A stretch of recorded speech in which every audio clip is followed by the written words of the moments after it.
आपके सामने एक छोटा सा नाटक प्रस्तुत करने जा रहे हैं। अगर हमसे कोई गलती हो जाए तो हमें क्षमा करना। हमारे नाटक का नाम है आधा फूल और खजाने का नक्शा।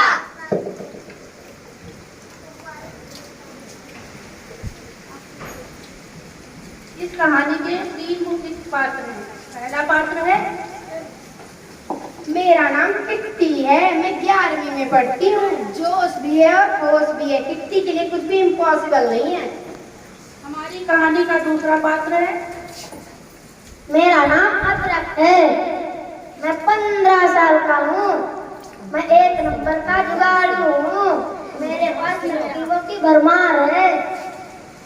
हमारी कहानी का तीसरा पात्र है, मेरा नाम तारा है, 12 साल की हूँ, बच्चा 7वीं में पढ़ती हूँ, जानकारी की चलती फिरती किताब हूँ। तारा कभी झूठ नहीं बोलती, आप भी झूठ नहीं बोलना। तीनों बदलीपुर में रहते हैं। तीनों को जासूसी करने का बड़ा शौक है। बदलीपुर में कुछ भी होता है तो तीनों पहुंच जाते हैं केस सुलझाने। इन तीनों ने मिलकर एक टीम बनाई है जिसका नाम है आधा फूल।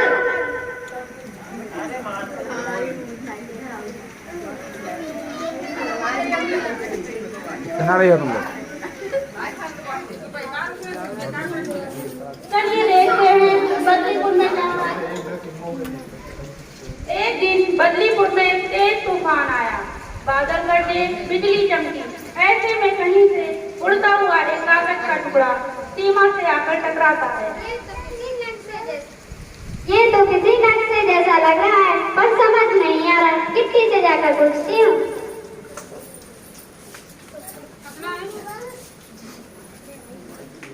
किट्टी, ये देखो क्या है? ये तो किसी खजाने का नक्शा लग रहा है। शायद मुझे पता है, शायद मुझे पता है। मैंने एक बार एक किताब पढ़ी थी, बदलीपुर का इतिहास। उसमें लिखा था कि कई साल पहले कुछ डाकुओं ने एक सेठ को लूटा था और खजाना कहीं छिपा दिया था। ये भूल ना जाए इसलिए एक नक्शा बना दिया था। शायद ये वही हो। तारा, अब आएगा मजा।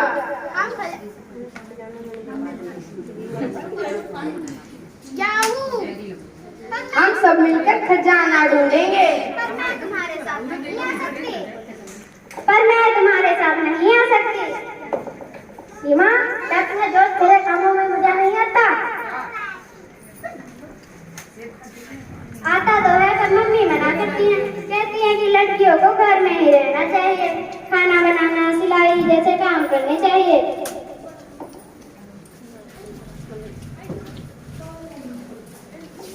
सीमा, कितनी बार तुम्हारे लड़कों के साथ बाहर मत खेलने जाया करो, पर तुम मानती ही नहीं। लड़कियों का काम होता है सिलाई और खाना बनाना सीखना। चलो खाना बनाना सीखो। चल रही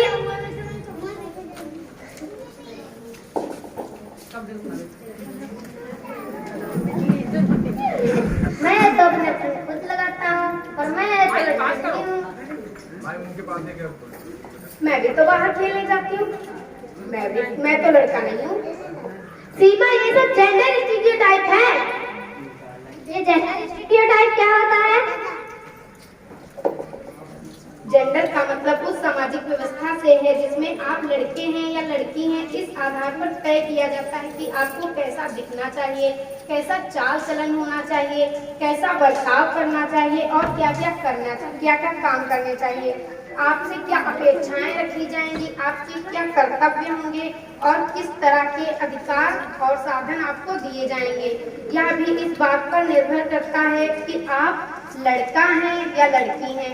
ये नियम लड़के और लड़कियों की शारीरिक क्षमता के अनुसार नहीं, बल्कि बरसों से चली आ रही रूढ़िवादी सोच के आधार पर बनाए जाते हैं। स्टीरियोटाइप का मतलब है समाज एक मानक तय करता है और फिर सबको उन्हीं मानकों पर चलने के लिए मजबूर करता है। जैसे सब लड़कियां घर की देखभाल करेंगी और सब लड़के पैसे कमाएंगे।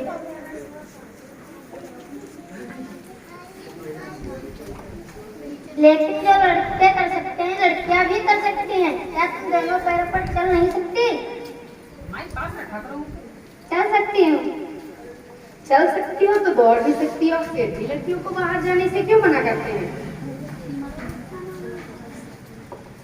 सीमा, सोच में पड़ जाती है।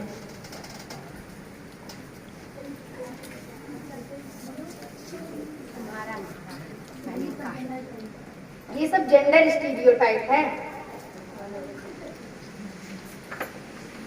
आप अदरक को देखो, आप अदरक को देखो, वही हाथ पाँव, वही दिल दिमाग, फिर भी टोका टाकी।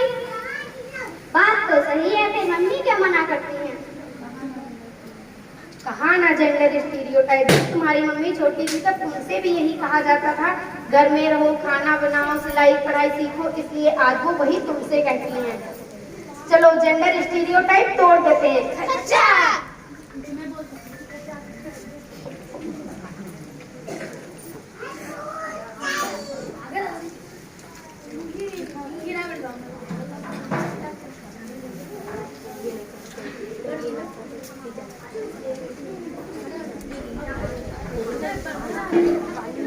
मैं समझ गई दीदी।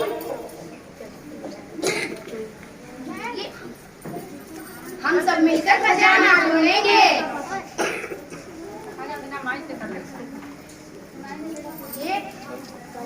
ये नक्शा तो जंगल वाले खंडहर की तरफ जाता है। चारों जंगल में आगे की तरफ बढ़ते हैं। थोड़ी दूर चलने के बाद उनके सामने एक खाई आ जाती है। अरे अब हम इस खाई को कैसे पार करेंगे? मैं तो रस्सी भी नहीं लाया। मेरे पास एक तरकीब है। तरकीब? कितनी बताओ, कैसे पार करेंगे? हम इन पेड़ों की जड़ों से लटककर इस खाई को पार करेंगे। एक एक कर चारों रस्सी खाई को पार कर लेते हैं।